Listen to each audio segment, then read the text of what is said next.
जहां ठे के बो चला कना उनको को समय रे अभाव अडी को लई कना इन ठे दो समय गे बनु का नोडे दो अब उनको सला दुड़ पंते कते जुदी बो नेला से मनवा गे जुदी बो बिचेरा प्रत्येक मनवा ठे के 24 घंटा कोना बढ़ती समय कोई हो बाको न्यामा 24 घंटा समय गे एटा समाज रेन हर दो हटिंग काते आको संसार रे आको समाज रे आको जीवन खंडाव रे जतो रकमा कमी रे समय को एमिया मेनखान अबु आदिवासी अब समाज बंचाव कमी रे दो अब समय बाबो एम दाड़िया कना मन अबु समाज बो गोज अचोया नोडे हो अबु लगती मेना आका ना समय चेलकारे एम दाड़िया अब समाज लगी और मुचे रे अबुरेन अड़ी बेस बेस ऑफिसर को एमएलए एमपी को मंत्री को नुकु दो नवा चितान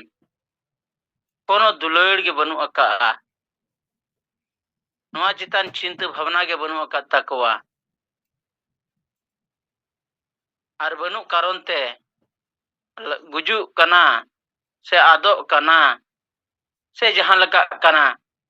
कोनो नवा चितारे माथा बाको लगाविया से बाको बिचार कना अदन ओना गे चे लेकारे नुकुटे गहिर ते गहिर नवा जिनिस इदी कते अबु बो चर्चा ओचो दाड़िया कोवा ओना लगित ते अबु अबरेन गोंके अबु तलारे बिचारे लई दियत गया जे नवा मा पे गहिर ते बिचार तबन पे और अपन अपन ओकोय ओका लका बो बिचारिया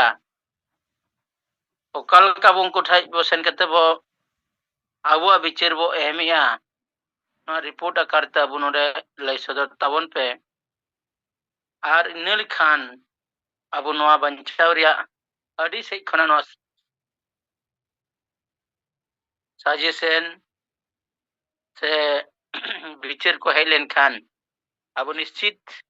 ओना कथा गोबो सेटर करते अबु बदल रिया बो कुरुमुटु दाड़िया आदमा सनाम हठे अरदास अपन अपन नवा बिचार को दोय दी तबन पे और ओना साथे अबुरेन तिया जुम रे जहां तिना बिचार आकार रे ᱧᱩᱛᱩᱢ अबु तला रे मेना आका सनाम गोंके को ठे अरदास तहन कना जमा तिहिन दो अपन अपन बिचार ना रोड रकब तबन पे तिया दिन रे दो सेलेट मेना कोवा सुनीराम मुर्मू नारायण मुर्मू जहर हेम्ब्रम जयराम सोरेन सोनोती किस्कू भूत टुडू और सुखदा किस्कू आदो नुकु गोंके गोठे इन्हें अरदास मा पे जहां तिने उडिक गे आपे बिचार सामांग कते ना जुम जाते नपाय तबो हुयो चो दाड़िया ओना लगी तपे ठे हो अरदास तहन कना आपे कथा दोय तबन पे और बाकी लीडर को हो ओकोय ओका को रिपोर्ट को खबर को जहां लेकना गे वो तुमुल ᱧᱟᱢ ᱟᱠᱟᱫ सोशल मीडिया रे नोडे अबु रिपोर्ट आकार रे लई तबन पे आदो माइन पाटा से खना निये को कथा अरदास किया मा सनम को जोहार मा अपन पिन कथा को दोय दी तबन पे अंजमो कना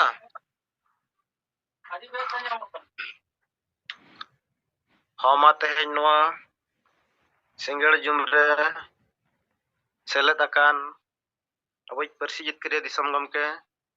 जीत बंगा मन Salkhan Murmu सलाते जहरायो लकामो Sumitra madam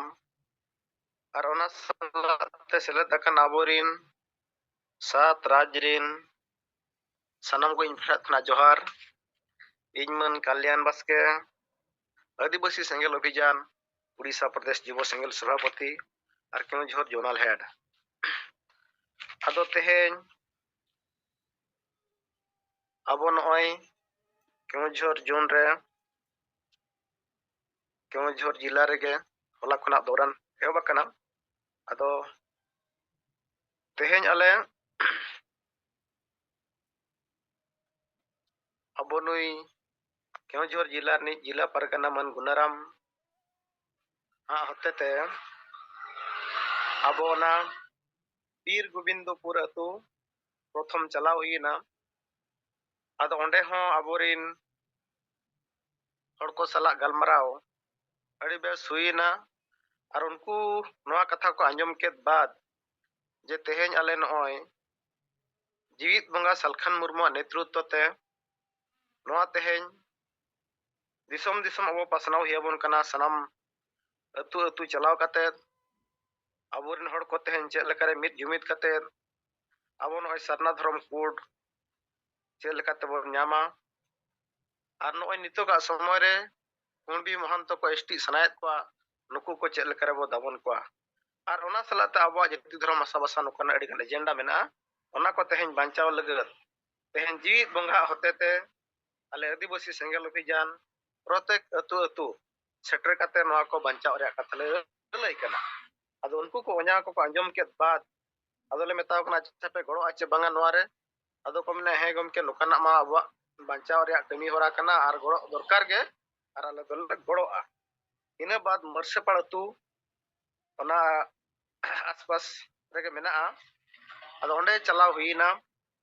ado ona Marsapal atu re don ha johan leka noya bo mimiti na tupunui ghatin leader na bo benaw kat pa onde do uni muka manji menaya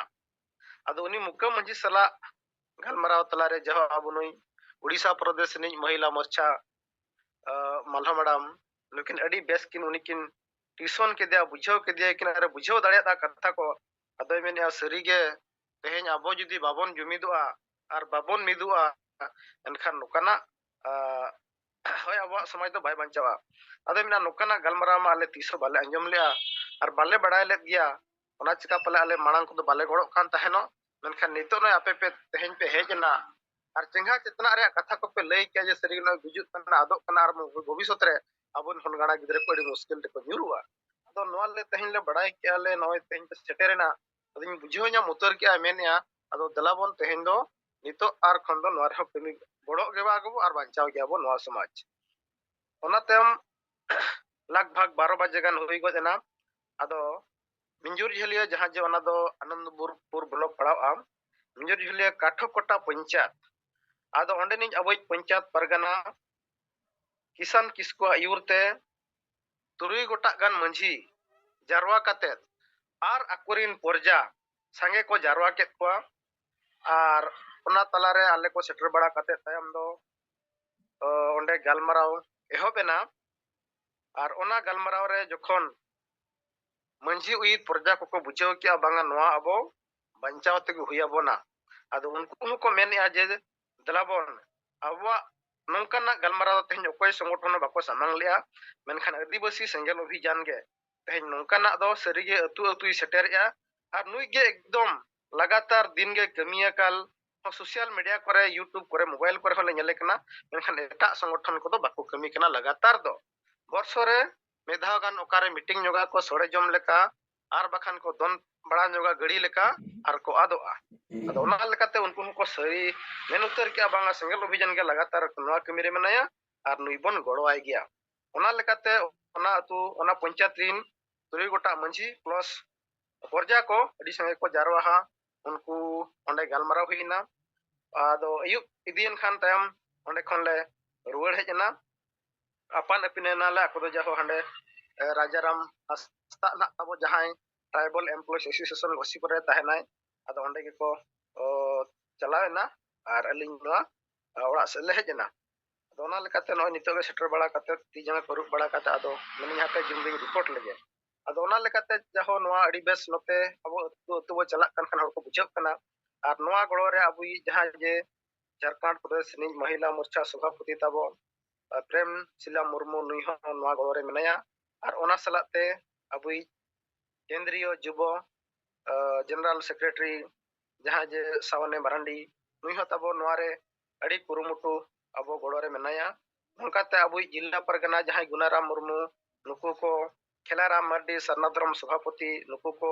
Gopinath हस्ता हगुराम मुर्मू उनकाते अड़ी संगे हर नोवा किमरे जोड़ाव काते नितो नोतरे अतु अतु दलान रे अड़ी बेस हुयु कना आर जतो को समर्थन बना अदो गमके मा तेहेnya अलिंग पाठा ना रिपोर्ट निके धरागे मा सनाम को गे सेंगल जोहार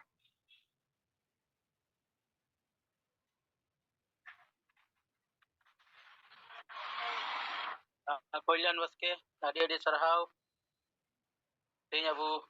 atu setel kate abor bichir ko hatinya ar no bichir te hor hon ko probabito kana unku response nyamok kana bangma abu adibasi single obijana kami adi bes ya ar goro re as ko emia chalo abu nongka kami dilkhan निश्चित abu noya प्रभाव bo gidi dareyak gya paske gongke adi sarhau hoy mai Gunaram Murmu All India Sarnadharam Madua Kendujhar Jilla Pargana আর মা মাড়াংতে abo Jit Bunga Salkhan Murmu salate abo Sumitra Madam R ona salate abo yai rajre jahan ge single catch korta ko sanam ko training ya lasram kor johar to kala ngong keting report ke hisabte ठीक गया तो are मिद अतु Raina report बाकी shutter दाड़े अतो नवा बलिंग M दाड़े कावत किना तो नवा major जिले अतु आंध्रपुर ब्लॉक रे जहां प्रोग्राम चबा बाद आले ले चलावा आर हो आंध्रपुर ब्लॉक गे रोटुआ अतु मेनते मिटांग मेतागा अनते दो अदो ओंडे हो किछु गान होल जदो निदे ना तो किछु गान होल ले न्यापाम कितवा आर उनको कोसला गपल मरा होइना आर ओना गालमराव रे ओंडे को अडी खुशी को बुझाव कि आर अडी को सराव के बोना और उनकाते ढेर घड़ी बाले ताहे अदो को मेन किया टेंगिन दो निदेना तो नोआ आले ले बड़ाई किया जेहेतु नितों दो आले नोआ अतुरे गपल मराव ले हुया और आपे निश्चित ले बड़ाई चपिया निया गपा बांग मियांग खान गे और उनकाते जाय हो नितों ले हिजुक कना हेजना ले नोआ हर रे जाय नुको थाना वाला को चित करना चो उनका जांच तक मेना अदो थाना वाला को नाम के ला हर अदो को मेना आपे उका पे चला कना चे लगिन पे चला कना अदो उनकाते जाय हो अदो ना पछिला सेदा गड़ी ना डिकी रे को नेल के ता ना गमके तिकिना फोटो को मेना और किताब को मेना कैलेंडर को मेना इना खान नुकु नवा को नेल के बाद मेन के अरे बांगा बांगा नवा दो जोटे न बांग लगती है जोटे लेखान दो चक्री हो चलाव दाड़े गो ताम दो उनका को मेन बड़ा बाद रे इन ओडो किना गड़ी खना आदि मेता कना देखो आले आदिवासी सिंगल अभियान ले कमिया और एजेंडा तले नवा नवा को मेना और इन कने केंद्र जिला नि सिंगल सभापति अदो उनका तान को अच्छा अच्छा ठीक ठीक मेना को ठीक मा चला पे उनका कते अदो नो नितो सेटर कतले जीरो बड़ा को दखना ना घोसीपुरा अब राजाराम गंगे तिकिन जहां बसा डेरा तिकिन ओंडे गले डेरा हकना मानिना मेन बड़ा कते लिया रिपोर्ट नोडे गलिं केचेत किया सनाम को जोहार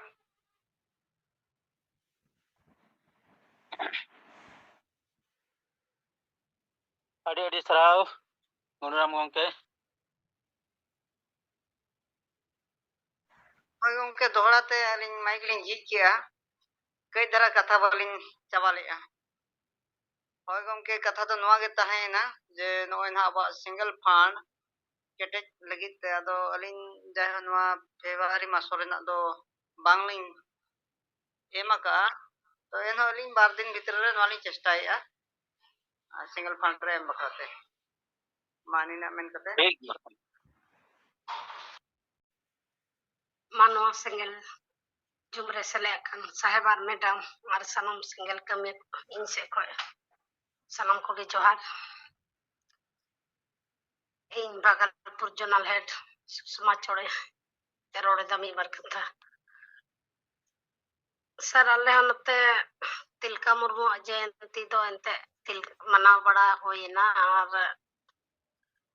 जैसे लगन ते प्रचार एंते 5 मोड़े दिन एंते लगातार मुंगेर जिला पूरा भ्रमण दौरा रे एंते गड्डी कुतले प्रचार के एंते अदा दाड़ा तो बोले बेस गे चला खाय दो ची हाँ बाको रोड़ा जतो गे हैं और से उनका सवाल जवाब दो बोले थे बाको ची को मेना आदो मेन को मने मने तेगे हिंसे सुयो तेको गबाव को खाय नोते दो है या नते दो बाई सुरुआ आदो उना लकरे इनका संगे धरा दो एंते बाको सेटल ना आदो जा दिगले गरवाले रहो आदो बेस को तेगे एंते को बुझो किदार एंते हड़ाम हड़ को बिचर को बेस को एम बड़ा के दा को तरफ को एंते मिता को कुली बड़ा के खाय दो एंते सरिया गे कमेंट किदा नोआ दो याम दरकार हा बांग खाय दो समय जे हिसाब नितो सरकार में नया अब चाबा बो रही है सोचाओ कदा तो नल करे कोई बड़ा ना बिस गया तो और सिंगल फोन रे तेही परहट ब्लॉक खोय गे इᱧᱟᱹᱝ हिसाब 1000 और बड़कुम रुमो एंते ना तो जम्मू जिला रे एंते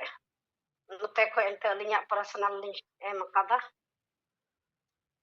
और होला होला घटना दुर्घटना होला तो महादेर ला वागे प्रचार को 9 बजे हजू काम थे इन मेंते बाजार इन तहन कना दा तो चलाव कते दो ट्रेन को ससा होयो आदा अयु बरा 9 बजे गड्डी को लेट थे 9 बजे हजू काम थे बारह ली थे इन कुड़ी गिद्रा ताहे निगे एटा से को हजू काम थे 9 बजे ली सेटर काम थे आदा उड़ा उड़ा शुरू बोलो थे गया उड़ा हम निकली मिताओ को ना मा गेट झिक पे सेटर नाली तीन को चले पीछा अगू कदी एंते हमते को उनी देते कुमड़ो दो बई बड़ाई दाड़े दिया ओड़ा जिसे बोलो फोन उनका कतिंग गलमराते तयम से खोय बोले मोबाइल दो एंते रे किदिया ना निंदा होड़ मा जतो को सहितो ना एंते सहितो बोलो बाई कन को तयम ता उनी मा बई गमाव ले दे रजली हजू का मोड़ा दिन को लगातार मनते चला कर ठीक ठाक गी इन निंदा गी हजू अदा उनी मोबाइल अतकिर कते दौड़ के दाय आधा दूरी लगा के जामा निंदा तो एंते यादा आर को ते को कोड़ा गिद्रो पढ़ा को चिली पहुंचू कम थे पिया मिटन गडीते अदो चिकला चिकना कसम गतल दी दा दिन दगो मोबाइल कोमड़ो के दिया बोले रे कते दड़ केदा अदो उनका कते उनको को मता दी उका गली ते दड़ केदा अंदा हो नुआ गली ते गिता ना लाते हमको कोड़ा गिद्रो को लहा से को ऐसे के दे अचूर कते हमते रोड एंते अच्छे गी उनी दो स्टेशन की दौड़े मैंने था अंते लहा कते ऐसे कते को साउती के दे गया आर एंते नोय आर को इन थे को गु के दे अदे को मिता दे ना तेल में कोमड़ो ले साउ गु में चे सजा माई कना अदो 15-16 साल रे कोड़ा गिद्रे थे अदो जगह कोई सा बड़ाई दा निय था माप कती में अदो दाल बड़ा के दे पूरे गे ताबरे होड़ को जमाई ना दो नोय नींद उम्मीद बांग थे जे ओना मोबाइल यमो रया मेनखा लगातार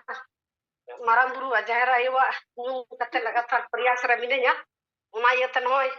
ना नींदवा न्यूत रे हो ना कांड होय कते होय ते मोबाइल सुरक्षित के बोले उनी माराम बुरुवा रूप कते उनको कोड़ा गिद्रुवा बोले सामान कते एंते मोबाइल आर को अगरुड़ कतिया दोनो पूरे असरा भरोसा कते नोय लगन ते बोले रात चाहे दिन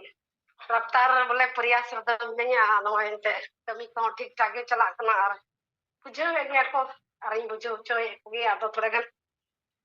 महिला रिया दो ने हिंसे से थोड़ा गबाव कंते उनो संगे धरा तो बा मन का प्रचार रे कोई कमी बा कसर बन छोड़ाओ कदा मले जा पुरो सेता को ऑटो दौड़ो कदाले आले मुंगेर जिला पुरो अदो उनका लकारे नो जमालपुर की बार थे सोराय थे चे को चंग को मना कदा इन बाजार रेन होड़ दो नोडे के को जतो होड़ को मनाव के दा इन दो बाजार को जहां अतो तीन चलाव ना होड़ अंते नते को हटिंग ना दो जे को चलाव शुरू होड़ तो को बुझो गया होड़ संगे होड़ जरो खाय दा बुझो गया पहले मत में होड़ पहले शुरू तो एंते होय के बाय हुआ दो ना कर बोले जहाना कमी बोले ढेर कमी कते हो परिणाम दो थोड़ा गे जमो कदा दो ना ठीक ठाक गे हो आदो मा निये को मेन कते गे आरो दोड़ाते जहार अड़ी सराव सुषमा चौड़े अब कमी कुरुमुटु रे मेना कदी गया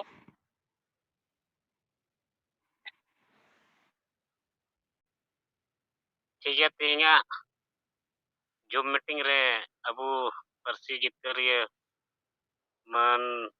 ᱥᱟᱞᱠᱷᱟᱱ ᱢᱩᱨᱢᱩ ᱜᱚᱢᱠᱮ ᱥᱟᱶᱛᱮ ᱥᱩᱢᱤᱛᱨᱟ ᱢᱩᱨᱢᱩ ᱛᱤᱞᱠᱟᱹ ᱢᱩᱨᱢᱩ ᱡᱳᱛᱤ ᱢᱩᱨᱢᱩ ᱟᱨ ᱡᱟᱦᱟᱸ ᱜᱮ ᱮᱭᱟᱭ ᱨᱟᱡᱽ ᱨᱮᱱ ᱥᱮᱞᱮᱫ ᱫᱟᱲᱮ ᱠᱟᱣᱫᱟ ᱡᱚᱛᱚ ᱜᱮ ᱤᱧ ᱥᱮᱫ ᱠᱷᱚᱱ ᱢᱟᱲᱟᱝ ᱨᱮ ᱥᱮᱸᱜᱮᱞ ᱦᱩᱞᱜᱟᱹᱨᱤᱭᱟᱹ ᱡᱚᱦᱟᱨ ᱤᱧ ᱪᱤᱨᱟᱝ ᱰᱤᱥᱴᱨᱤक्ᱴ ᱥᱤᱫᱞᱤ ᱵᱞᱚᱠ ᱯᱨᱮᱥᱤᱰᱮন্ট ᱯᱟᱥᱩ ᱢᱩᱨᱢᱩ ᱟᱫᱚ ᱜᱚᱢᱠᱮ ᱤᱧ ᱥᱮᱫ ᱠᱷᱚᱱᱟᱜ ᱛᱮᱦᱮᱧ ᱥᱮᱸᱜᱮᱞ ᱯᱷᱟᱱᱰ ᱨᱮ 1000 ᱴᱟᱠᱟ ᱠᱩᱞ ᱨᱮᱭᱟᱜ ᱦᱩᱭᱮᱱᱟ ᱟᱨ ᱥᱟᱶᱛᱮ ᱚᱠᱟᱴᱟᱜ ᱫᱚ ᱦᱚᱞᱟ 11 ᱯᱷᱮᱵᱨᱩᱣᱟᱨᱤ ᱵᱤᱨ ᱛᱤᱞᱠᱟᱹ ᱢᱩᱨᱢᱩᱣᱟᱜ ᱡᱟᱱᱟᱢ ᱡᱚᱭᱚᱱᱛᱤ ᱢᱟᱱᱟᱣ ᱟᱹᱰᱤ ᱵᱮᱥ ᱢᱟᱱᱟᱣ ᱥᱟᱹᱛ ᱦᱩᱭᱱᱟ ᱟᱨ ᱟᱞᱮ ᱚᱸᱰᱮ ᱠᱷᱚᱱᱟᱜ ᱜᱮ 20-22ᱴᱤ ᱠᱚᱲᱟ ᱥᱟᱭᱠᱮᱞ ᱨᱮᱞᱤ ᱠᱟᱛᱮ ᱟᱞᱮ ᱡᱟᱦᱟᱸ ᱫᱚ ᱟᱹᱛᱩ ᱡᱟᱜᱣᱟᱨ ᱥᱮ ᱢᱟᱺᱡᱷᱤ ᱧᱟᱯᱟᱢ ᱠᱟᱹᱢᱤ ᱦᱚᱸᱞᱮ ᱥᱴᱟᱨᱴ ᱠᱮᱫᱟ ᱟᱨ ᱚᱱᱠᱟ ᱠᱟᱛᱮ ᱟᱞᱮ ᱦᱚᱞᱟ 14ᱴᱤ ᱢᱟᱺᱡᱷᱤ ᱴᱷᱮᱡ ᱥᱮᱴᱮᱨ ᱦᱩᱭᱱᱟ ᱟᱨ 14ᱴᱤ ᱢᱟᱺᱡᱷᱤ ᱨᱮ लगभग पुन्या दो बांग ᱧᱟᱯᱟᱢ ᱦᱩᱭ ᱞᱮᱱᱟ ᱟᱨ ᱵᱟᱹᱠᱤ ᱚᱱᱟ 10 ᱜᱚᱴᱮᱱ ᱫᱚ ᱧᱟᱯᱟᱢ ᱦᱩᱭᱱᱟ ᱟᱨ ᱩᱱᱠᱩ ᱛᱩᱞᱩᱡ ᱱᱚᱣᱟ ᱡᱟᱦᱟᱸ ᱫᱚ ᱟᱵᱚᱣᱟᱜ ᱥᱮᱸᱜᱮᱞ ᱨᱮᱭᱟᱜ ᱡᱟᱦᱟᱸ ᱵᱚ ᱫᱟᱣᱲᱟᱣ ᱠᱟᱜᱼᱟ ᱱᱚᱣᱟ 22 ᱢᱟᱨᱪ ᱠᱷᱚᱡ 31 ᱢᱟᱨᱪ ᱡᱟᱦᱟᱸ ᱟᱵᱚᱣᱟᱜ ᱠᱟᱹᱢᱤ ᱦᱚᱨᱟ ᱢᱮᱱᱟᱜᱼᱟ ᱱᱚᱣᱟ ᱠᱚ ᱪᱮᱛᱟᱱ ᱨᱮ ᱩᱱᱠᱩ ᱞᱟᱹᱭ ᱵᱩᱡᱷᱟᱹᱣ ᱦᱩᱭᱱᱟ ᱟᱨ ᱥᱟᱶ ᱥᱟᱞᱟᱜ ᱛᱮ ᱚᱠᱟᱴᱟᱜ ᱫᱚ 7 एप्रिल ᱨᱮᱞ ᱨᱳᱰ ᱪᱟᱠᱟ ᱡᱟᱢ ᱱᱚᱣᱟ ᱠᱚᱦᱚᱸ ᱞᱟᱹᱭ ᱦᱩᱭᱱᱟ आरो साव सलाते जहाँ तो चलावेन 30 दिसंबर 2023 रेल रोड चक्का जाम ले और ओनाते हो उनको ओना को लई हुईना और ओनागी अले हो अल्टीमेटम एमा कोआ बोले होय आपे मा उन दिन खना दिन होल कलम खना अले चिट्ठी सकम ले एमा पे कना ना रोजगार पैसा तो बापे गोड़ो कना हर ते बापे गोड़ो कना ओना तेगी तिहिन दो नोआ अले सिदली ब्लॉक चिरांग डिस्ट्रिक्ट लेकाते ते सेंगल से कोई ले हेकना आदिवासी सेंगल अभियान से कोई आदो मा 30 तारीख चिरांग जिला लेकाते दो डीसी ऑफिस रे धरना मेना और ओना लेकाते आम चे चिली नितुम ताम ओका मजी तिने घरो जपे और उन हुल तिने हर से तिने गाड़ी से तिने ऑटो हरम इदी दाड़ी कुआ नोआ रिया आम लई रोड एमो में और आले नोआ मिटे रजिस्टर ले मेंटेन कदा ना रजिस्टर ले नुका लिस्ट कते ले अगुई तकुआ और नुका कते ले कोई को आदो उनका को लईदा कोई 12 घरज 13 घरज 28 घरज आदो उनका को लईदा कोई बारे ऑटो बिटांग ऑटो आदो गंके नो नोआ गिना तिने सफल से बांग नोआ दो 30 एप्रिल 30 मार्च गिना बडाय उनका कते आले उनका ले मेताव का कुआ और जहाना उनका रिएक्शन से उनको से कोना रोड दो उनका बनुआ अबो सेंगल अभियान चितार दो गोड़ो गी को मेनदा और हजू गी को मेन कदा और निजे दम दोले गोड़ो कान गया आले होले नेले कान गया सोशल मीडिया करे यूट्यूब करे मोबाइल करे और उनका चर्चा करना गंके कथा तो को लई कान गया और उना लेकाते आले होला दो मोटामुटी 5:30 बजे अभी दाड़ा हुईना और उनका दाड़ा कते बुझाव हुईना और उनका गे आले सप्ताह रे 2 दिन ले दोहो का चेदा जे निजेर हो परिवार फैमिली मेना ओना तला तेगे आले हो कमी हुयुक कना तो लक्ष्मीवार और जहाँ दो रविवार ले दोहो का हफ्ता रे 2 दिन उनका गेले उडुंगुआ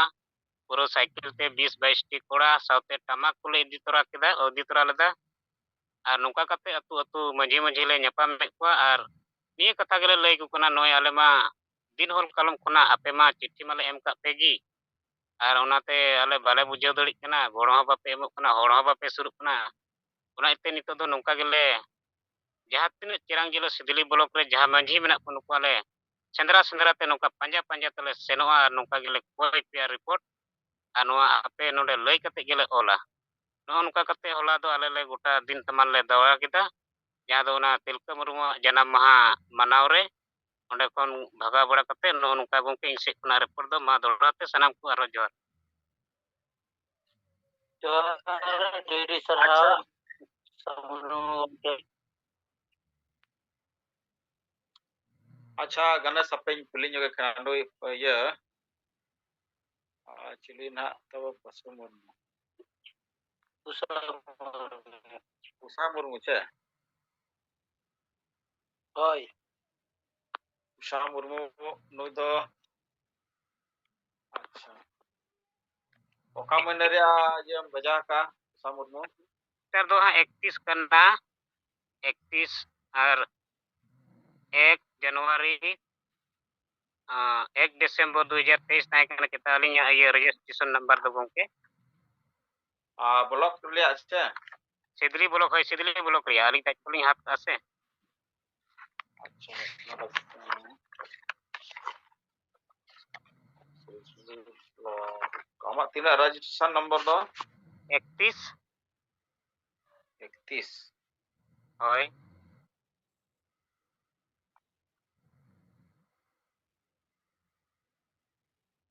Sidli block. Hoi gongke.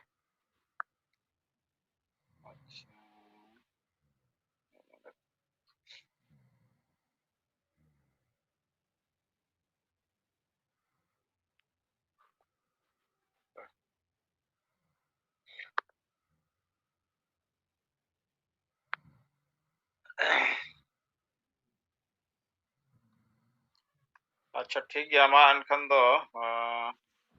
30 तमा मना समीर हसदा उड़े ब्लॉक खने भेजाव करा 1000 টাকা না 10 तारीख रे आदो नामा दो ब्लॉक रे रजिस्ट्रेशन चे व्यक्तिगत रे व्यक्तिगत कना रजिस्ट्रेशन नंबर तमा 58 कना जे P58 नेल से समीर हसदा अच्छा आदो ना स्क्रीनशॉट को भेजा का स्क्रीनशॉट दो बा मोबाइल तक भेजाल दा हणी भेजा चल दे और आदो ना भेजा पे हैं ना पे भेजा का चला ठीक है ये है 10 तारीख हां ठीक है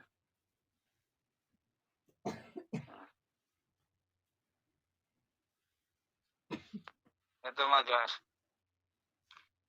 ठीक है गंके जोहार गे हजार मैडम और ना संतन जमके जोड़ा कर जते जोहार अभी सिकान सोरेन आनी मिना भुवनेश्वर कोन अदो निन खाटो मजा रिपोर्ट मिटंग एम सना निया अनी हा व्यक्तिगत जहां 1000 টাকা ना दो 9 तारीख आनी भेजा का हां ना फेब्रुआरी मासो रे जहां ना फेब्रुआरी मासो 9 तारीख इन भेजा इनगे खत्म से रिपोर्ट मा दोलाते सनम को जोहार मा अबो निया जूम मीटिंग रे मांग रे अबो पार्सी जितकरे दिसम गंके सलखान मुर्मू मैडम सुमित्रा मुर्मू युवा नेता अबो तिलका मुर्मू सला तुन इयाय पोनोत रेन सिंगल खमिया को इन पाटा से सिंगल जहार इन बिसोना टुडू आदिवासी सिंगल बिहार पर किसान गाइस को रिपोर्ट ले अबो निया karena Madipura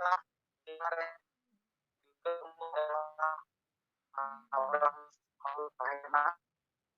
Madipura do mala abu dinas property mo Gange कटी माइक ठीक तबिन कटी गड़बड़ कना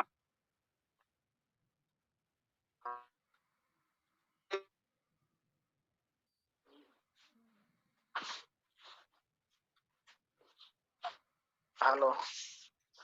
gongke anjamok kana ओय नित दो ठीक गया oi ado hola tilka murmuwa janam maha 11 February tahe kana ado ona program do ne bihar rena madhepura jila do Kishanganj खय काफी अड़ी संगिनी रे डिस्टेंस रे मिना ado madhepura जिला रे दो आबोरेन टीम जिला सभापति बाकू तहे कना टीम हो बाकू बनाव कान तहे कना आदो नोडेगे मधेपुरा जिला रे तिलका मुर्मू जन्म माहा ना सपड़ाव को हुईना और अड़ी संगे को जावरा लेना और ओंडेगे अबुआ जहां एजेंडा को मेना हसा बसा जाति धर्म बचाव रेना कथा को और नितो वर्तमान रे जहां अब आंदोलन चलाक कान साना धर्म कोर्ट मानत नाम लेते जहां तीन सरकार अल्टीमेटम तीन जहां बन एम काउदे 31 मार्च हबिते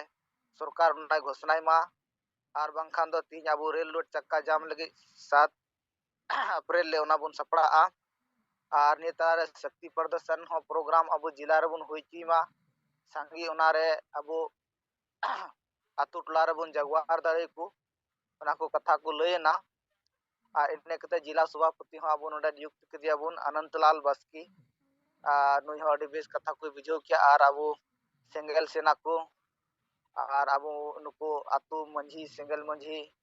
पंचायत परगना ब्लॉक परगना को नियुक्ति को हुईना इन कते नवा लेकाते तीन अबुआ जहां साप्ताहिक जुमिद बखेड़ ओना चला मा ओना लगी ते जुमिद थान बनाव रना हो गलमराव को हुईना और जुदी तीन अबुआ निया साना धर्म कोड मानाव बताव और तीन अबु निया सिंगल अभियान रे सरी कार्यकर्ता लेकाते तीन अबुन गति कान खान मेसा कान खान ओना लगे ते तीन अबु हो साना झंडा ओड़ा रबुन बिदमा और अबु जहां नय निये क्षेत्र जहां हेज ले हुई कना नोटे दो हिंदू यादव को मंडल को क्षेत्र कना नोटे दो अडिगान हिंदू करन को सेन कना हिंदू को तीन झंडा बजरंगबली आरएसएस झंडा को लगाव का थे कन अदो ओना को तीन ले को तीन अबु अडिगान आदिवासी बांग बडाय रे और से तीन बडाय कते हो तीन अबु एटा धर्म से बुन सेनोक कना अबु उपरुम को चाबा कना और अबुरन होड़ अधिगान को हिंदू मुस्लिम ईसाई सेट को सेनोक कना अबु जनसंख्या कमा कना अबु दाड़ी रपुदो कान तबुना ओना लकाते नुकु लय कुन खाय न अडी बेस को बुझाव किया और नय निया आतु रे 60 टी निया सरना झंडा ओना रे बीदिना और अबु निया साप्ताहिक जुमिद बखेड़ बखेड़ चुके को नुकु लय को प्रत्येक सप्ताह नुकु को जावरा और अबु सिंगल अभियान एजेंडा लेकाते कमी रको गणोआ अडी बेस को बुझाव के आदो नित दोना नय किशनगंज अबु जोनाल परगना राजा मड्डी गंके और अबु पंचायत परगना हरा सोरेन पेहर उनते खोले हेज कना और सावरे तीन पूर्णिया जिला रे जिला परगना अबु प्रधान मुर्मू सावते मिनाया और उनेरी जहां कोड़ा सुरेंद्र मुर्मू अबु जिला महासचिव कनाय पूर्णिया जिला रेन नुकु कुसावते मिना को निया सुर धारे रेगे ना आरो मिटेन सहरसा जिला मिना तो ओंडे हो अबु कमिटी को टीम को बांग बनाव कना अदो ओंडे गपा प्रोग्राम बार जगह रे सेट कना मिटेन दा 9 बजे लेका ते दो 12 बजे लेका प्रोग्राम मिना और ओंडे हो अबु सदस्यता को सिंगल परिवार को बुन बनाव को और जिला अध्यक्ष लेकाते ओंडे नियुक्ति हुयुआ अदो नोनकाना कार्यक्रम क्षेत्र लेकाते ना तिहि नय निया करे गे तिहि मिना लिया और अबुआ हसा बसा जाति धर्म बंचाव रना कथा तिहि अबुरन परसी जितकर दिसम गोका मार्गदर्शन ते जहां तिहि डहार उदु का बुन अबु आदिवासी को तिहि बंचाव लगी ते ओना को लय को कना अडी बेस को बुझाव दा अदो नोंकाना कमी और जागरूकता अभियान लेकाते तिहि दो निया को मधेपुरा जिला रे ना तिहि अबु जिला सभापति अनंतलाल बास्किया ओड़ा रे मिना लिया नोंडे गे जिरो हुई कना अदो मा गोंके ने को गे कथा को इन से खो हटो मचाताई अबु को तला रे दोह केदा मा सनाम को सेंगल जोहार आंजम ले गोंके होय जोहार अडी अडी सरहाव अडी बेस सजमेना प्रोग्राम रिया जहां जहां का बो कमी दी केदा ना लई दी मा बो और अनिमा मुर्मू जुमिद बखेड़ लगी आम सपड़ाव तहनाम हा ओना नितरें लई दो मिया ना जोहार गे अलिंग मान सिंगरे हेम्ब्रम आदिवासी सिंगल अभियान जिला सभापति कटक जिला उड़ीसा पुलुते परसे जितकरिया सलखान मुर्मू मैडम सुमित्रा और सेटरा का नवा जूम मीटिंग रे सनाम याय पोनोतरिन कमिया को अब पाठा कौन अडी सरहाव अदो 10 तारीख मिटन प्रोग्राम ताहे कना बालेश्वर जिला बाले माझी मोहल परगना पाहटा खना ओना दुपुप रे अब को हवा बन ताहे 3टा बजे खना निंदा 10टा हाबी अकोआ मिटन ट्रेनिंग प्रोग्राम ताहे कना ᱚᱱᱟ ᱴᱨᱮनिᱝ ᱯᱨᱳᱜᱨᱟम ᱨᱮ ᱟᱵᱚ ᱵᱚᱱ ᱥᱮᱞᱮᱫ ᱵᱚᱱ ᱛᱟᱦᱮᱸ ᱠᱟᱱᱟ ᱟᱫᱚ ᱴᱨᱮनिᱝ ᱯᱨᱳᱜᱨᱟम ᱫᱚ ᱛᱟᱠᱚ ᱱᱚᱝᱠᱟ ᱛᱟᱦᱮᱸ ᱠᱟᱱᱟ ᱪᱮᱫ ᱞᱮᱠᱟ ᱵᱚᱱ ᱵᱚᱸᱜᱟ ᱵᱩᱨᱩᱭᱟ ᱵᱚᱸᱜᱟ ᱵᱩᱨᱩ ᱪᱮᱫ ᱞᱮᱠᱟ ᱛᱮᱵᱚन ᱵᱟᱧᱪᱟᱣᱟ ᱮᱢᱟᱱ ᱛᱮᱢᱟᱱ ᱟᱹᱰᱤ ᱜᱚᱴᱟᱝ ᱠᱟᱛᱷᱟ ᱚᱱᱠᱟ ᱠᱚ ᱜᱟᱞᱢᱟᱨᱟᱣᱮᱱᱟ ᱢᱮᱱᱫᱚ ᱢᱟᱜᱽ ᱵᱚᱸᱜᱟ ᱱᱟᱦᱟᱜ ᱱᱟᱣᱟ ᱥᱮᱨᱢᱟ ᱞᱮᱠᱟᱛᱮ ᱚᱱᱟ ᱠᱚ ᱜᱟᱞᱢᱟᱨᱟᱣ ᱦᱩᱭᱱᱟ ᱱᱟᱣᱟ ᱥᱮᱨᱢᱟ ᱫᱚ ᱟᱵᱚ ᱟᱹᱫᱤᱵᱟᱹᱥᱤ ᱥᱟᱱᱛᱟᱲ ᱠᱚᱣᱟᱜ ᱢᱩᱫᱽ ᱨᱮᱫᱚ ᱱᱚᱣᱟ ᱯᱷᱮᱵᱨᱩᱣᱟᱨᱤ ᱢᱟᱥᱚ 10 ᱛᱟᱹᱨᱤᱠᱷ ᱯᱟᱲᱟᱜ ᱠᱟᱱᱟ 10/11 ᱟᱨ 11 ᱛᱟᱹᱨᱤᱠᱷ ᱫᱚ ᱵᱟᱵᱟ ᱛᱤᱞᱠᱟᱹ ᱛᱤᱠᱤᱱᱟᱜ ᱡᱟᱱᱟᱢ ᱢᱟᱦᱟ ᱢᱟᱱᱟᱣ ᱵᱟᱛᱟᱣ ᱦᱩᱭᱱᱟ ᱚᱱᱟ ᱢᱤᱴᱤᱝ ᱨᱮ ᱟᱹᱰᱤ ᱟᱭᱢᱟ ᱱᱩᱠᱩ ᱢᱟᱹᱡᱷᱤ ᱢᱚᱬᱮ ᱢᱟᱯᱟᱧᱡᱤ ᱠᱚᱠᱚ ᱥᱮᱴᱮᱨ ᱠᱚ ᱛᱟᱦᱮᱸ ᱠᱟᱱᱟ ᱟᱫᱚ ᱡᱮᱢᱚᱱ ᱚᱱᱟ ᱫᱚᱥᱟᱨ ᱦᱤᱞᱳᱜ 11 ᱛᱟᱹᱨᱤᱠᱷ ᱤᱱᱟᱹ ᱦᱤᱞᱳᱜ ᱟᱵᱚ ᱫᱟᱣ ᱵᱚᱱ ᱧᱟᱢ ᱞᱮᱫ ᱛᱟᱦᱮᱸᱫ 7 ᱡᱚᱱ ᱯᱚᱨᱮ ᱟᱫᱚ ᱡᱟᱭᱦᱳᱠ ᱩᱱᱠᱩ ᱠᱚᱣᱟᱜ ᱠᱟᱛᱷᱟ ᱴᱷᱮᱱ ᱠᱷᱚᱱ ᱵᱟᱰᱟᱭᱮᱱᱟ ᱡᱷᱚᱛᱚ ᱜᱮᱠᱚ ᱵᱤᱨᱩᱫᱮᱫ ᱛᱟᱦᱮᱸᱫ ᱦᱟᱺᱰᱤ ᱯᱟᱹᱣᱨᱟᱹ ᱠᱚᱫᱚ ᱡᱮ ᱱᱚᱣᱟ ᱠᱷᱟᱹᱛᱤᱨ ᱛᱮ ᱛᱮᱦᱮᱧ ᱟᱵᱚᱣᱟᱜ ᱥᱚᱢᱟᱡᱽ ᱰᱟᱢᱟᱰᱩᱞᱩᱜ ᱠᱟᱱᱟ ᱡᱟᱹᱛᱤ ᱟᱵᱚᱣᱟᱜ ᱡᱟᱹᱛᱤ ᱫᱷᱚᱨᱚᱢ ᱠᱚ ᱡᱷᱚᱛᱚᱣᱟᱜ ᱪᱟᱵᱟᱜ ᱠᱟᱱ ᱛᱟᱵᱚᱱᱟ ᱟᱹᱰᱤ ᱜᱟᱱ ᱠᱚ ᱵᱤᱨᱩᱫ ᱠᱮᱜᱼᱟ ᱦᱟᱺᱰᱤ ᱯᱟᱹᱣᱨᱟᱹ ᱠᱟᱛᱷᱟ ᱠᱚᱫᱚ ᱟᱫᱚ ᱤᱱᱟᱹ ᱛᱟᱭᱱᱚᱢ ᱡᱮᱦᱮᱛᱩ ᱟᱵᱚ ᱪᱟᱱᱥ ᱵᱚᱱ ᱧᱟᱢ ᱠᱮᱜᱼᱟ 7 ᱡᱚᱱ ᱯᱚᱨᱮ ᱟᱵᱚ ᱡᱮᱦᱮᱛᱩ ᱱᱚᱣᱟ ᱟᱵᱚᱣᱟᱜ ᱥᱚᱢᱟᱡᱽ ᱛᱮᱦᱮᱧ ᱜᱩᱡᱩᱜ ᱠᱟᱱᱟ ᱪᱮᱫ ᱞᱮᱠᱟ ᱛᱮᱵᱚᱱ ᱵᱟᱧᱪᱟᱣᱟ ᱵᱚᱸᱜᱟ ᱵᱩᱨᱩ ᱞᱮᱠᱷᱟᱱ ᱫᱚ ᱟᱵᱚᱣᱟᱜ ᱫᱷᱚᱨᱚᱢ ᱫᱚ ᱵᱟᱭ ᱵᱟᱧᱪᱟᱣᱟ ᱟᱨ ᱱᱚᱜᱼᱚ ᱱᱚᱝᱠᱟᱱᱟᱜ ᱟᱹᱰᱤᱜᱟᱱ ᱢᱮᱱᱫᱚ ᱮᱠᱡᱟᱢᱯᱚᱞ ᱠᱚᱦᱚᱸ ᱮᱢ ᱦᱩᱭᱱᱟ ᱢᱮᱱᱫᱚ ᱛᱮᱦᱮᱧ ᱡᱩᱫᱤ ᱢᱤᱫᱴᱟᱝ ᱜᱟᱹᱰᱤ ᱨᱮᱱᱟᱜ ᱡᱩᱫᱤ ᱱᱚᱢᱵᱚᱨ ᱵᱟᱭ ᱛᱟᱦᱮᱱᱟ ᱢᱤᱫᱴᱟᱝ ᱚᱲᱟᱜ ᱫᱩᱣᱟᱹᱨ ᱚᱠᱟᱨᱮᱢ ᱠᱚᱨᱟᱣ ᱠᱟᱜᱼᱟ ᱚᱸᱰᱮᱱᱟᱜ ᱡᱩᱫᱤ ᱟᱹᱵᱤᱱᱟᱜ ᱯᱞᱚᱴ ᱱᱚᱢᱵᱚᱨ ᱡᱩᱫᱤ ᱵᱟᱭ ᱛᱟᱦᱮᱱᱟ ᱟᱹᱵᱤᱱᱟᱜ ᱪᱮᱫ ᱥᱩᱵᱤᱫᱷᱟ ᱵᱟᱵᱤᱱ ᱧᱟᱢᱟ ᱢᱮᱱᱫᱚ ᱤᱱᱫᱨᱟ ᱟᱵᱟᱥ ᱠᱚᱦᱚᱸ ᱪᱮᱫ ᱥᱩᱵᱤᱫᱷᱟ ᱜᱮ ᱵᱟᱵᱤᱱ ᱧᱟᱢ ᱫᱟᱲᱮᱭᱟᱜᱼᱟ ᱚᱱᱠᱟ ᱮᱠᱡᱟᱢᱯᱚᱞ ᱢᱮᱱ ᱠᱟᱛᱮ ᱩᱱᱠᱩ ᱠᱚ ᱵᱩᱡᱷᱟᱹᱣ ᱦᱚᱪᱚ ᱦᱩᱭᱱᱟ ᱟᱫᱚ ᱡᱮᱦᱮᱛᱩ ᱟᱠᱚ ᱠᱚ ᱞᱟᱹᱭ ᱥᱚᱫᱚᱨᱮᱜᱼᱟ ᱡᱷᱚᱛᱚ ᱜᱮᱠᱚ ᱵᱤᱨᱳᱫᱮᱜᱼᱟ ᱦᱟᱺᱰᱤ ᱯᱟᱹᱣᱨᱟᱹ ᱠᱚᱫᱚ ᱚᱱᱟ ᱠᱷᱟᱹᱛᱤᱨ ᱛᱮ ᱛᱮᱦᱮᱧ ᱟᱵᱚ ᱥᱚᱢᱟᱡᱽ ᱰᱟᱢᱟᱰᱩᱵᱩᱞᱚᱜ ᱠᱟᱱᱟ ᱟᱫᱚ ᱟᱵᱚ ᱚᱱᱟ ᱪᱮᱛᱟᱱ ᱨᱮᱦᱚᱸ ᱟᱵᱚ ᱵᱚᱱ ᱢᱮᱱ ᱥᱚᱫᱚᱨ ᱠᱮᱜᱼᱟ ᱡᱮ ᱱᱚᱣᱟ ᱫᱚ ᱡᱟᱦᱟᱸ ᱢᱟᱹᱡᱷᱤ ᱢᱟᱯᱟᱧᱡᱤ ᱡᱟᱦᱟᱸ ᱠᱚ ᱢᱮᱱ ᱠᱮᱜᱼᱟ ᱱᱚᱣᱟ ᱫᱚ ᱥᱟᱹᱨᱤ ᱠᱟᱛᱷᱟ ᱠᱟᱱ ᱜᱮᱭᱟ ᱟᱹᱞᱤᱧ ᱞᱤᱧ ᱥᱚᱢᱚᱨᱛᱷᱚᱱᱮᱜᱼᱟ ᱟᱨ ᱟᱹᱞᱤᱧ ᱫᱚ ᱠᱚᱴᱚᱠ ᱡᱮᱞᱟ ᱥᱚᱵᱷᱟᱯᱚᱛᱤ ᱠᱟᱱᱟᱞᱤᱧ ᱚᱱᱟ ᱦᱚᱸᱞᱤᱧ ᱞᱟᱹᱭ ᱥᱚᱫᱚᱨᱟᱜ ᱠᱚᱣᱟ ᱟᱞᱮ ᱦᱚᱸ ᱠᱚᱴᱚᱠ ᱡᱮᱞᱟ ᱨᱮ ᱵᱚᱱᱫ ᱠᱚ ᱟᱨ ᱵᱤᱵᱷᱤᱱᱱᱚ ᱯᱨᱚᱠᱟর ᱚᱱᱟ ᱫᱟᱹᱵᱤ ᱥᱟᱠᱟᱢ ᱠᱚ ᱮᱢ ᱨᱮ ᱠᱚᱴᱚᱠ ᱨᱮ ᱟᱞᱮ ᱡᱚᱲᱟᱣ ᱠᱟᱛᱮᱫ ᱞᱮ ᱛᱟᱦᱮᱸ ᱠᱟᱱᱟ ᱩᱱᱟᱹᱝ ᱥᱟᱸᱜᱮ ᱢᱮᱱᱟᱜ ᱵᱚᱱᱟ ᱱᱚᱣᱟ ᱵᱷᱚᱸᱡᱽ ᱫᱤᱥᱚᱢ ᱨᱮ ᱮᱱᱠᱷᱟᱱ ᱱᱚᱣᱟ ᱠᱟᱹᱢᱤ ᱨᱮ ᱵᱟᱵᱚᱱ ᱡᱚᱲᱟᱣ ᱠᱟᱱᱟ ᱩᱱᱟᱹᱝ ᱥᱚᱝᱜᱚᱴᱷᱚᱱ ᱦᱮᱱᱟᱜᱼᱟ ᱮᱱᱠᱷᱟᱱ ᱱᱚᱣᱟ ᱢᱩᱫᱽᱨᱮ ᱟᱵᱚ ᱵᱟᱹᱨᱤᱯᱚᱫᱟ ᱨᱮᱦᱚᱸ ᱟᱵᱚ ᱥᱟᱱᱟᱢ ᱢᱟᱹᱡᱷᱤ ᱢᱚᱬᱮ ᱢᱟᱯᱟᱧᱡᱤ ᱠᱚ ᱥᱟᱶᱛᱮ ᱟᱥᱮᱠᱟ ᱠᱚ ᱟᱹᱰᱤ ᱜᱚᱴᱟᱝ ᱥᱚᱝᱜᱚᱴᱷᱚᱱ ᱡᱟᱦᱟᱸ ᱛᱟᱦᱮᱸ ᱠᱟᱱᱟ ᱟᱭᱢᱟ ᱡᱟᱭᱜᱟ ᱨᱮ ᱩᱱᱠᱩ ᱠᱚᱦᱚᱸ ᱟᱵᱚ ᱵᱚᱱ ᱫᱮᱞᱟᱣᱟᱫ ᱠᱚ ᱛᱟᱦᱮᱸ ᱮᱱᱠᱷᱟᱱ ᱵᱟᱠᱚ ᱥᱮᱴᱮᱨ ᱞᱮᱱᱟ ᱟᱹᱰᱤ ᱫᱩᱠ ᱜᱮ ᱵᱩᱡᱷᱟᱹᱜᱼᱟ ᱟᱫᱚ ᱟᱹᱞᱤᱧ ᱯᱟᱦᱴᱟ ᱠᱷᱚᱱ ᱫᱮᱞᱟ ᱡᱟᱦᱟᱸ ᱛᱤᱱᱟᱹᱜ ᱜᱮ ᱥᱚᱝᱜᱚᱴᱷᱚᱱ ᱦᱮᱱᱟᱜᱼᱟ ᱦᱟᱱᱟ ᱱᱟᱣᱟ ᱵᱟᱝ ᱦᱤᱸᱥᱟᱹ ᱦᱚᱞᱚᱝ ᱵᱟᱝ ᱫᱚᱦᱚ ᱠᱟᱛᱮᱫ ᱫᱮᱞᱟ ᱵᱚᱱ ᱡᱩᱢᱤᱫᱚᱜᱼᱟ ᱟᱨ ᱱᱚᱣᱟ ᱥᱟᱨᱱᱟ ᱫᱷᱚᱨᱚᱢ ᱵᱚᱱ ᱡᱤᱛᱠᱟᱹᱨᱟ ᱟᱨ ᱵᱟᱝᱠᱷᱟᱱ ᱫᱚ ᱡᱮᱛᱮ ᱵᱚᱱ ᱵᱚᱸᱜᱟ ᱵᱩᱨᱩ ᱡᱮᱛᱮ ᱵᱚᱱ ᱥᱚᱝᱜᱚᱴᱷᱚᱱ ᱵᱚᱱ ᱛᱮᱭᱟᱨ ᱠᱟᱜ ᱨᱮᱦᱚᱸ ᱟᱵᱚᱣᱟᱜ ᱥᱟᱨᱱᱟ ᱫᱷᱚᱨᱚᱢ ᱵᱟᱭ ᱵᱟᱧᱪᱟᱜ ᱛᱟᱵᱚᱱᱟ ᱟᱨ ᱡᱩᱫᱤ ᱛᱮᱦᱮᱧᱟᱜ ᱱᱚᱣᱟ ᱱᱩᱱᱟᱹᱝ 500-600 ᱦᱚᱲ ᱵᱚᱱ ᱡᱟᱣᱨᱟ ᱟᱠᱟᱱᱟ ᱮᱱᱠᱷᱟन ᱫᱚᱥᱟᱨ ᱦᱤᱞᱳᱜ 11 ᱛᱟᱹᱨᱤᱠᱷ ᱦᱤᱞᱳᱜ ᱫᱚ 500-600 ᱜᱟᱱ ᱦᱚᱲ ᱠᱚ ᱡᱟᱣᱨᱟ ᱞᱮᱱᱟ ᱮᱱᱮᱡ ᱛᱮᱠᱚ ᱦᱮᱡ ᱮᱱᱟ ᱩᱱᱠᱩ ᱠᱚ ᱚᱵᱚᱥᱥᱚ ᱚᱱᱟ ᱜᱟᱞᱢᱟᱨᱟᱣ ᱠᱚᱫᱚ ᱤᱱᱟᱹ ᱛᱮᱫᱚ ᱜᱟᱞᱢᱟᱨᱟᱣ ᱠᱚ ᱪᱟᱵᱟ ᱞᱮᱱᱟ ᱛᱟᱦᱮᱸᱫ ᱟᱫᱚ ᱮᱱᱛᱮ ᱨᱮᱦᱚᱸ ᱟᱫᱚ ᱩᱱᱠᱩ ᱦᱚᱸ ᱱᱚᱣᱟ ᱠᱟᱛᱷᱟ ᱜᱮᱠᱚ ᱢᱮᱱ ᱠᱮᱜᱼᱟ ᱦᱟᱺᱰᱤ ᱯᱟᱹᱣᱨᱟᱹ ᱥᱟᱦᱟ ᱠᱟᱛᱮ ᱵᱚᱱ ᱛᱟᱦᱮᱱᱟ ᱵᱟᱝᱠᱷᱟन ᱱᱚᱣᱟ ᱥᱚᱢᱟᱡᱽ ᱜᱩᱡᱩᱜᱼᱟ ᱟᱫᱚ ᱱᱚᱣᱟ ᱦᱚᱸ ᱢᱮᱱ ᱦᱩᱭᱱᱟ ᱡᱮᱛᱮ ᱥᱚᱝᱜᱚᱴᱷᱚᱱ ᱵᱚᱱ ᱛᱟᱦᱮᱱ ᱱᱚᱜᱼᱚᱭ ᱡᱮ ᱚᱠᱟᱨᱮ ᱯᱷᱩᱴᱵᱚᱞ ᱠᱷᱮᱞ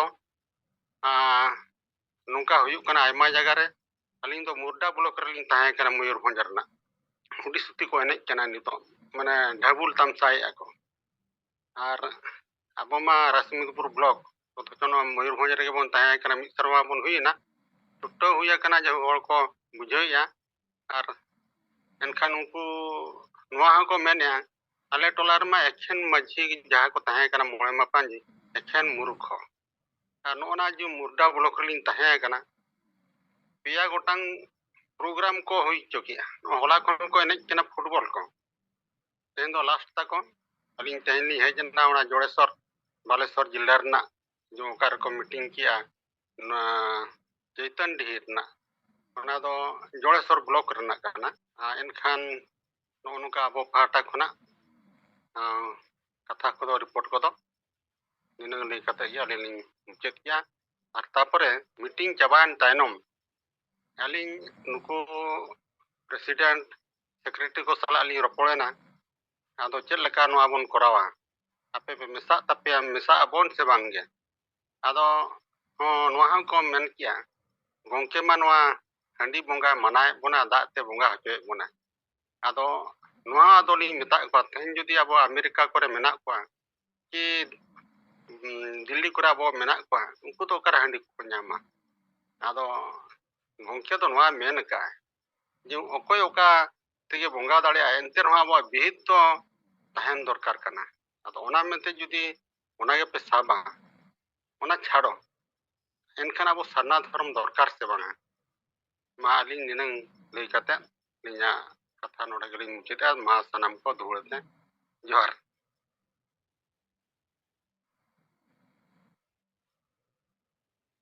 गोंके अंजम लाते बांगा हेलो हाँ आंजमेना सिंगरे गोंके आंजमेना तो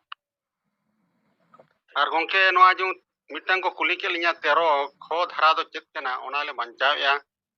बांखान तो समाज तबन गुजुआ नोआ मा लास्ट रे निनंग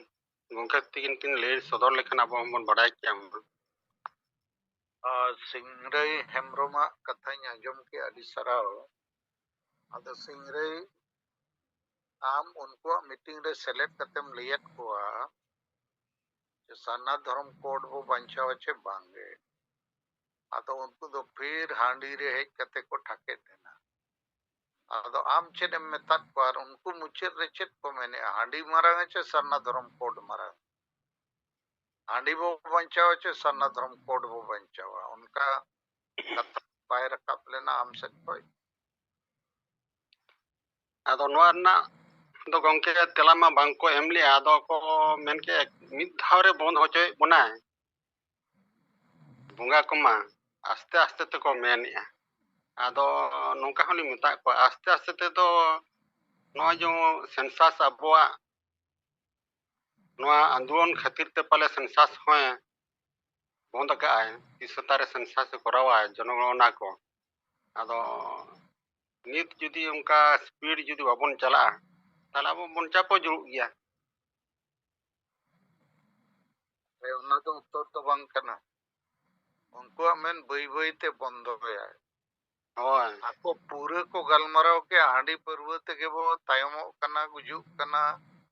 नो दो वो बगिया ओना को गलमराव के तो जते हो झोतो हड़ को गरमराव किया को आराम होय अदो बड़ी गया ओना मेनते तो को गलमराव के अच्छे नो दो वो बगिया होय ओना मा को मेन के गया तापरे गोंके आरम को मेन किया नवा जहां रे प्रत्येक दिन रविवार बन गरमरावा दुप आपन ओना को फालतू कथा को आलम रोड़ा आम हो नो नोंका पे लीडर को ठीक बापे बुझेव तो ओनाते होड़ हो ठीक बापे बुझेव दड़िया को अंते नाते मने कथा अंते नाते लेका जहां मिठेन उनी सब डाटो पे हुयुगा जे आपे के पे मेन के हांडी पर्वते समाज तायमो चेदा हांडी पर्व बड़ी जिनिस कना बुबुला अबुल होड़ सला कथा पाए गपाना बांग जुमिदोआ इनकन नो वो बगिया तबे तो वो गपानुआ जुमिदोआ आर वो लहा अदो आर हो जोकन कथा है जना बांगा गोमके मा हांडी बदल बेरेल दाते बोंगा बुरु चेतो अरे आपे जेते होड़ पे मैंने हांडी पर्व वो बगिया तो बगी लेखानेम चेत तेम कमिया ओनाते मिटंग विकल्प सदर के बेरेलदा और ओना सलाते प्रश्न रकाब कना हांडीम बंचाव चे सरना धर्म कोडेम बंचाव मा लई पे और आमा धर्म रे लाइसेंस के बनु आ गाड़ी रे नंबर नकान ओका लेका बो बोंगा बुरुया ओना रे आमा कोई मतलब के बनु आमा धर्म बनु माने बहो गेतम बनु इनखान ती जंगा रे चेदम nyutuma तो नोआ को हुई ना मिटंग कथा दोसर अनुच्छेद 13 रे कथाम लई के छे होय होय 13 खोर ना हां 13 खोर ना टूर ना ᱚᱱᱟ ᱫᱚ ᱱᱚᱝᱠᱟ ᱠᱟᱱᱟ ᱥᱚᱝᱵᱤᱫᱷᱟᱱ ᱨᱮ ᱢᱤᱫᱴᱟᱝ ᱚᱱᱩᱪᱷᱮᱫ ᱢᱮᱱᱟᱜᱼᱟ 13 ᱨᱮᱭᱟᱜ 3 ᱟᱨ ᱠᱚ आर्टिकल 13 3A ᱟᱫᱚ ᱱᱚᱣᱟ ᱫᱚ ᱱᱩᱠᱩ ᱢᱩᱨᱩᱠ ᱦᱚᱲ ᱞᱮᱠᱟ ᱩᱱᱟᱹᱜ ᱵᱟᱠᱚ ᱵᱩᱡᱷᱟᱹᱣᱟ ᱱᱩᱠᱩ ᱫᱚᱠᱚ ᱪᱮᱫ ᱟᱠᱟᱫ ᱠᱚᱣᱟ ᱛᱤᱱᱟᱹᱜ ᱜᱟᱱ एनजीओ वाला जे अनुच्छेद 13 3 का कारण चेतन रेदो पार्लियामेंट और असेंबली माने केंद्र सरकार और राज्य सरकार रे कानून दो बाय लागूआ और अबुआ डांडोम बारोन डन पंते रुमु बुलु को ठीक गया आदो नोआ तो बिल्कुल भूल करना मुसलमान को मांग को मैंने 3 तलाक माने मुसलमान दो आज बहु पेधाव तलाक तलाक तलाक के मेताय खान गे उन्हें दो आउट होगा इन खान मुसलमान कुड़ी को सुप्रीम कोर्ट को केस किया और सुप्रीम कोर्ट विचार किया तो मुसलमानों को मैंने नोआ दो आलिया प्रथा परंपरा करना नोआ दो वापे हटाओ दाड़िया तो सुप्रीम कोर्ट विचार और फैसला एम किया जे आपे मुसलमान धर्म और समाज और परंपरा को मारंग संविधान भारत रे और भारत रे संविधान रे तो पुरुष और स्त्री बराबर मेनका तो जहां गे कुड़ी पेधाव तलक तलक मेन कते बापे लगा ताड़िया को इना तम कानून बनाव ना जहां उनका को लगा को उनको जेल को सेनो तो नॉय जे 13-3 पोरे कथा को रखावे नुकु को चेद अकाट को जे अबो आदिवासी संताल को जहां परंपरा प्रथा को बोंगा बुरु को नोआ दो संविधान को जो मारंगा केंद्र सरकार राज्य सरकार कानून को जो मारंगा आदो नोआ दो बिल्कुल एड़े कथा रोंग कथा करना गलत कथा करना आदो आबो तलारे तो नोका करना तो अडिगान संगठन मेना अडिगान आयुरिया अबोरिन मेना को आयुरिया को ऑल पढ़ाओ हो कम गया बुझाओ हो कम गया ओकोय को चेत को बुझाओ को ओना तायम रे को ताना जैसे मयूरभंज रे नुकु पेशा कानून वाला को मेन दो ना लोकसभा ना विधानसभा सबसे बड़ा ग्राम सभा माने लोकसभा पार्लियामेंट और असेंबली को जो मरंगा ग्राम सभा अतो नोआ हो भूल अरे ग्राम सभा तो चेत कानून बनाव ताड़िया जे ग्राम सभा तो स्कूल कॉलेज रोड रास्ता बिजली अस्पताल बनाव ताड़िया जे ग्राम सभा धर्माय एम दाड़िया तो नोआ को दो पार्लियामेंट और असेंबली जहां रे एमपी और एमएलए को दुड़ुबा उनको के सरकार को बनाव दाड़िया और उनको कथा के कलेक्टर एसपी तो को आंजोमा और एमपी एमएलए हो ओंडे बो भेजा कत कोआ तो जते ग्राम सभा चे अतुरिन होड़ तो वोट को एमका और जदि ग्राम सभा के जते कमिया नखन एमएलए एमपी रे चिदा वोट को एमे ओना बर्जन दरकार आदो नोआ को दो इया हिसाब ते तो बांग बुझे होड़ जैसे अबोरिन माझी परगना को सांगे बुलमताल मुरु संविधान आइन बक्को बुझावा और उनको के अतु दिसम को चलावे माने जेते अतु रे फेल इंजिन मेना को तो जाय हुक आम ओडेम सेन दाड़िया डाउना लगी सराओ अदो जहां रे पे सेनो आ नेता को गालमराव पे तो ना गालमराव दो मिटन ठौके जगह रे तिंगु थीर किते बित्ते हुई असे आदो इन नोआ अबुआ जूम मीटिंग रे आंजम पे गया जते हो आदो आपे दोस्त बांग करना नो को तो ट्रेनिंग लगती है तो ओपारे चेत मेन हुआ चेत लेका मेन हुआ बाखन कमी हो चेत लेका कमी हुआ आदो अडिगान दो अड्डी सख्तिंग कमी करना लेकिन रिजल्ट तो चेनो बनुआ ᱟᱹᱰᱤ ᱥᱚᱠᱛᱚ ᱚᱱᱟ ᱵᱚᱞ ᱢᱟᱴᱷ ᱨᱮ ᱮᱠᱫᱚᱢᱤᱧ ᱫᱟᱹᱲᱤᱭᱟᱹᱧ ᱛᱷᱟᱹᱭᱟᱹᱭᱮᱜᱼᱟ ᱞᱮᱠᱤᱱ ᱜᱳᱞ ᱫᱚ ᱵᱟᱹᱧ ᱢᱟᱨᱟᱣ ᱫᱟᱲᱮᱭᱟᱜ ᱠᱟᱱᱟ ᱟᱫᱚ ᱟᱵᱚ ᱛᱟᱞᱟᱨᱮ ᱟᱯᱮ ᱠᱚ ᱛᱟᱞᱟᱨᱮ ᱦᱚᱸ ᱟᱹᱰᱤᱜᱟᱱ ᱚᱱᱠᱟᱱ ᱯᱞᱮᱭᱟᱨ ᱢᱮᱱᱟᱜ ᱯᱮᱭᱟ ᱚᱱᱟᱛᱮ ᱫᱚ ᱟᱹᱰᱤ ᱥᱚᱠᱛᱚᱧ ᱮᱱᱮᱡ ᱠᱟᱱᱟ ᱟᱨ ᱜᱳᱞ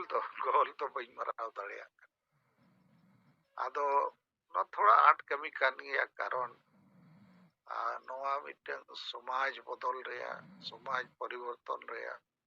ᱡᱩᱜᱽ ᱵᱚᱫᱚᱞ ᱨᱮᱭᱟᱜ ᱟᱹᱰᱤ ᱟᱸᱴ ᱠᱟᱹᱢᱤ ᱠᱟᱱᱟ ᱟᱨ ᱚᱱᱟ ᱞᱟᱹᱜᱤᱫ ᱢᱤᱫᱴᱟᱝ ᱟᱹᱰᱤ ᱢᱟᱨᱟᱝ ᱰᱟᱠᱛᱚᱨ ᱞᱮᱠᱟ ᱢᱟᱲᱟᱝ ᱵᱤᱢᱟᱨᱤ ᱧᱟᱢ ᱚᱰᱚᱠ ᱦᱩᱭᱩᱜᱼᱟ ᱥᱮ ᱦᱚᱲᱢᱚ ᱨᱮ ᱪᱮᱫ ᱠᱟᱨᱚᱱ ᱛᱮ ᱱᱩᱭ ᱦᱚᱲᱮ ᱨᱩᱣᱟᱹᱜ ᱠᱟᱱᱟ ᱚᱱᱟᱢ ᱧᱟᱢ ᱚᱰᱚᱠᱟ ᱛᱚᱵᱮ ᱮᱱᱟᱝ ᱴᱷᱤᱠ ᱨᱟᱱᱮᱢ ᱮᱢ ᱫᱟᱲᱮᱭᱟᱭᱟ ᱛᱚ ᱚᱱᱠᱟᱜᱮ ᱟᱵᱚᱣᱟᱜ ᱥᱚᱢᱟᱡᱽ ᱨᱮ ᱪᱮᱫ ᱵᱤᱢᱟᱨᱤ ᱢᱮᱱᱟᱜᱼᱟ ᱪᱮᱫᱟᱜ ᱦᱚᱲ ᱠᱚ ᱱᱤᱛ ᱦᱟᱹᱵᱤᱡ ᱱᱚᱣᱟ ᱠᱚ ᱵᱟᱠᱚ ᱵᱤᱪᱟᱹᱨ ᱫᱟᱲᱮᱭᱟᱜᱼᱟ ᱚᱱᱟ ᱵᱩᱡᱷᱟᱹᱣ ᱦᱩᱭᱩᱜᱼᱟ ᱤᱱᱟᱹ ᱛᱟᱭᱚᱢ ᱴᱷᱤᱠ ᱨᱟᱱ ᱮᱢᱚᱜ ᱦᱩᱭᱩᱜᱼᱟ ᱤᱱᱟᱹ ᱛᱟᱭᱚᱢ ᱴᱷᱤक ᱛᱚᱨᱠᱚ ᱨᱮ ᱟᱹᱜᱩ ᱠᱚ ᱦᱩᱭᱩᱜᱼᱟ ᱟᱫᱚ ᱡᱟᱭᱦᱳᱠ ᱟᱯᱮ ᱱᱤᱛ ᱯᱮ ᱠᱟᱹᱢᱤ ᱠᱟᱱᱟ ᱟᱨ ᱟᱵᱚᱣᱟᱜ ᱱᱮᱛᱟ ᱱᱤᱛᱤ ᱨᱚᱲᱱᱤᱛᱤ ᱠᱚ ᱜᱚᱴᱟ ᱪᱟᱨᱪᱟ ᱨᱮ ᱦᱮᱡ ᱮᱱᱟ ᱤᱱᱟᱹᱠᱷᱟᱱ ᱚᱱᱮ ᱡᱮ ᱡᱟᱦᱟᱸ ᱢᱤᱴᱤᱝ ᱨᱮ ᱥᱤᱝᱨᱟᱹᱭ ᱟᱢᱮᱢ ᱥᱮᱱ ᱞᱮᱱᱟ ᱩᱱᱠᱩ অন্তত ᱱᱤᱱᱟᱹᱜ ᱠᱚ ᱵᱟᱰᱟᱭ ᱟᱠᱟᱫ ᱜᱚᱢᱠᱮ ᱫᱚ ᱦᱟᱺᱰᱤ ᱵᱚᱛᱚᱞ ᱵᱮᱨᱮᱞ ᱫᱟᱜ ᱮ ᱵᱟᱝ ᱟᱨ ᱱᱚᱣᱟ ᱠᱟᱛᱷᱟ দ্ᱨᱚᱯᱚᱫᱤ ᱢᱩᱨᱢᱩ ᱨᱟᱥᱴᱨᱚᱯᱚᱛᱤ ᱦᱚᱸ ᱵᱟᱨᱤᱯᱟᱫᱟ ᱨᱮ ᱢᱮᱱ ᱠᱮᱜᱼᱟ 30 नवंबर 2020 तारीख ᱨᱮ तो ᱟᱵᱚᱣᱟᱜ ᱠᱟᱛᱷᱟ ᱪᱟᱨᱪᱟ ᱨᱮᱫᱚ ᱢᱮᱱᱟᱜᱼᱟ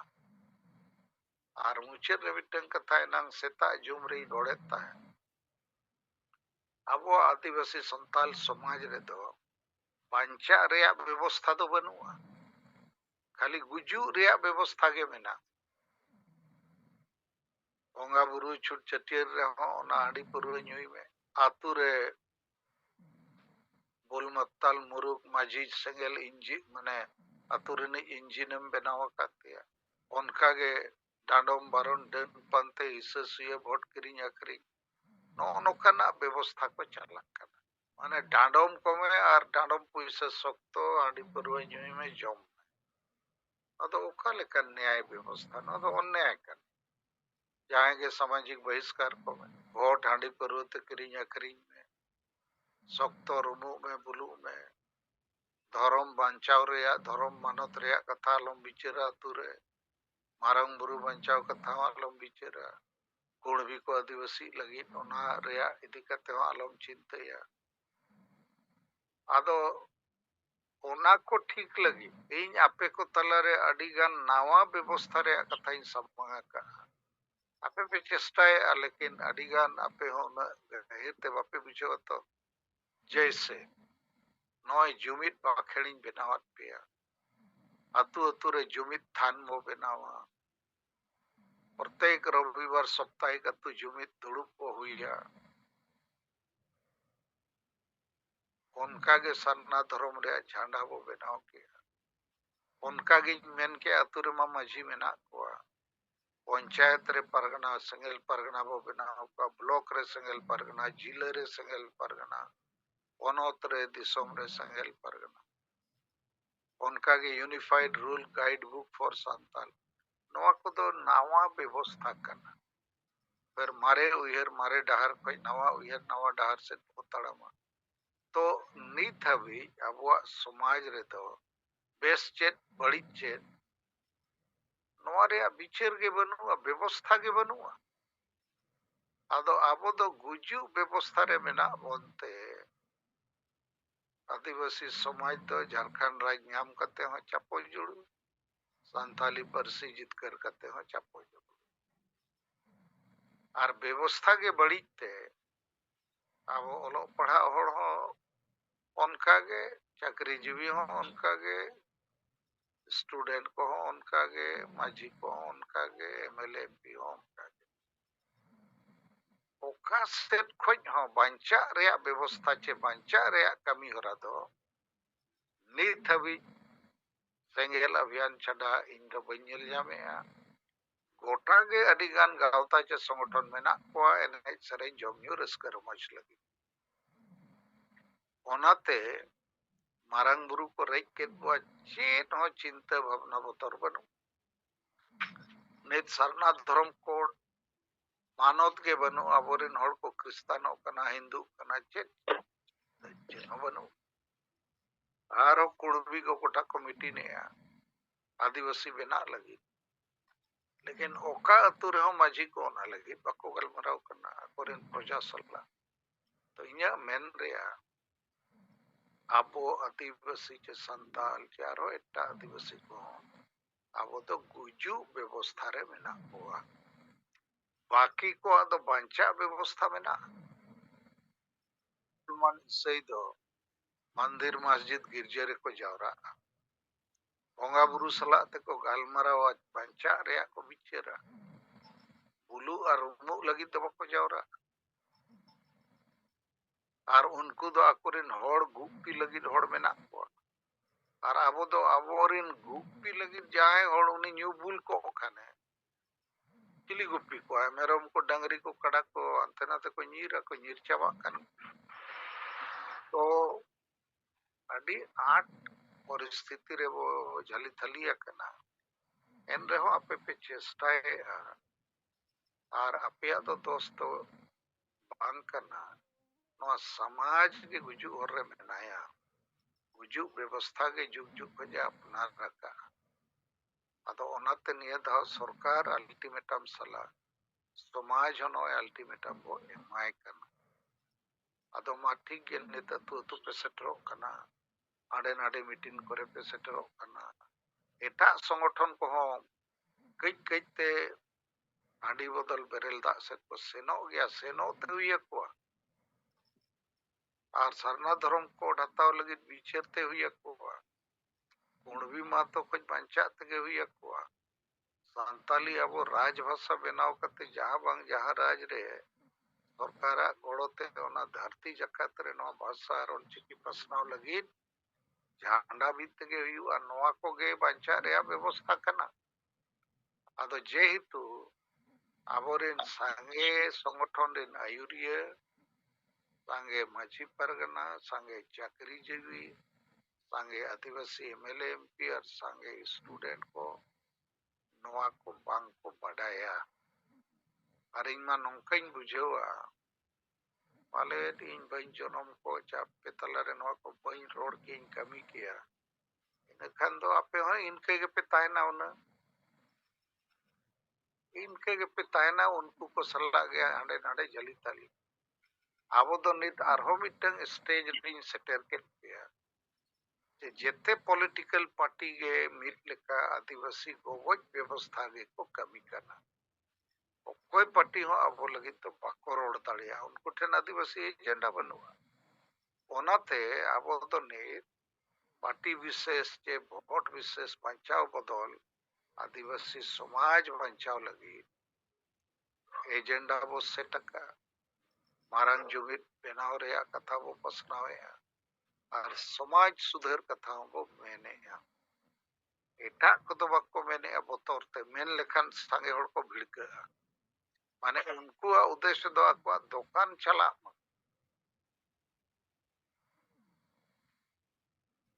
और अब उद्देश्य दो समाज बंचा ठीक है तो सारोना संदेश हो एम हुई लेना संदेश को रिप्लेट को लिंग मा को था नियल के आगो अबिना फोटो को कोई दिखे दिया चंदनेश्वर वाला अच्छा ठीक है संग्रह मां हम सेलेक्ट दाड़िया कथा को दो के उन लगे डडी सराओ और उन्हें अनुच्छेद 13 रे कथा लिया नुकु तो बांको बढ़ाया अनुच्छेद 13 रे तो नोआ ऑल में जे भारत दिसम रे जहां मौलिक अधिकार खिलाफ रे कमी है मौलिक अधिकार तो इंग्लिश ते को मेता फंडामेंटल राइट्स इनखान ओना दो मुसलमाना हुयु हिंदू हुयु आदिवासी हुयु ओना दो बांग मानाव बता ओना दो इलीगल करना जैसे मुसलमाना 3 तलाक कथा लिया पिया हिंदू को केरल राज्य रे सबरीमाला मंदिर में ना onde Hindu महिला को बाको बोलो हचो को ताहे अदो महिला को सुप्रीम कोर्ट को केस को और सुप्रीम कोर्ट मेन के महिला को onde बोलो हचो को ते हिंदू पंडित बाको बोलो हचो को कंता पुलिस को लगाओ के को अब महिला को परि मंदिर बोलन को हो तो मेन रिया तो आदिवासी कनेम ची जहानवासी कनेम संविधान खोज तो बाम मारांगा और संविधान रे मिटन विशेष व्यवस्था मेना मौलिक अधिकार फंडामेंटल राइट्स आदो नोआ को डांडोम बारोन डन पांते लाटार पटार नोआ को दो मौलिक अधिकार खिलाफ रे जिनिस कन नुकु माजी को उपाय अधिकार मकावत पा जाएंगे को डांडोम को आर विषय को जोमा जाएंगे को बारोन को सामाजिक बहिष्कार को जाएंगे को डन को आदो नोआ को दो बिल्कुल संविधान आईन मानवाधिकार खिलाफ रिया मामला कर आदो तीना गान मुरुक आयुरिया उनको नोआ दो को चेक को कनार एखेन मुरुक को संगे को जवरा को तो उनको तलारे को लेक्चर आदो आम ओडेम सेन मेसायन ते नोम बुझो ᱧᱟᱢ के आदो आम पूरम बुझो लेखन ओडेम लई दाड़िया को ठीक है मा अड्डी सराव सर जोहार गे